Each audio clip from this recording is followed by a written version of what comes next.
जिन औरतों का ध्यान मायके में होता है ना, उन औरतों के घर को बर्बाद होने से कोई नहीं बचा सकता। बहुत ही हार्ट टचिंग स्टोरी है, प्लीज पूरी सुनना। अच्छी लगे शेयर जरूर कर देना।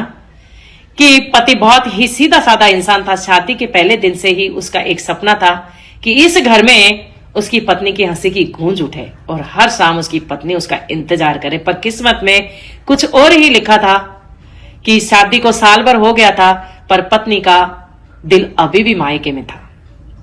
जब पति कहता कि कुछ ध्यान अपने घर पे भी दे लो, इस घर को भी अपना समझ लो, पर पत्नी कह देती कि मेरी मां अकेली है, मैं मेरी मां को छोड़ नहीं सकती। पति इस वाक्य को सुनकर टूट जाता। अकेला घर में देर रात तक सो नहीं पाता था। उसको बहुत ही अकेलापन महसूस होता था, पर पत्नी इस चीज को समझ ही नहीं पाती। पत्नी मायके में रहकर अब तो फोन नहीं करती थी। पति फोन करता तो उठाती नहीं, और जब कभी उठा लेती तो कह देती कि मैं बहुत बिजी हूं।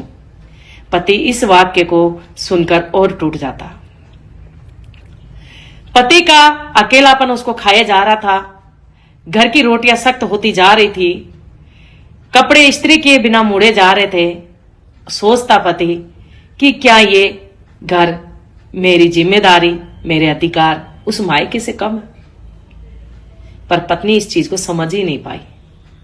एक दिन पति ऑफिस में ही चक्कर खाकर गिर गया तो उसको हॉस्पिटल पहुंचाया, और हॉस्पिटल में जब उसको होश आया तो डॉक्टर ने कहा कि घर पे कोई संभालने वाला है। तब उसने नामे सिर हिला दिया और उसकी आंखों से आंसू निकल गए। तो डॉक्टर ने उसकी आंखों से पढ़ लिया कि इसके कोई नहीं है, ये अकेला है सिर्फ। जब एक घर आया तो उसने अपनी पत्नी को फोन किया, पर पत्नी को कोई परवाह नहीं, उसने समाचार तक नहीं लिए। तब उसने अपनी पत्नी को एक आखिरी खत लिखा कि जहां पर है वहीं पर खुश रहो, मैं अकेला ही जीना सीख लूंगा। और वो शाम को छत पर जाकर खुले आसमान को देख रहा, उसकी आंखों से आंसू बह रहे और सोच रहा कि कहां मेरे प्यार में कमी रह गई थी, जो मुझे मेरे प्यार के बदले प्यार नहीं मिला। तभी आंखों से आंसू धार के रूप में बहने लगे।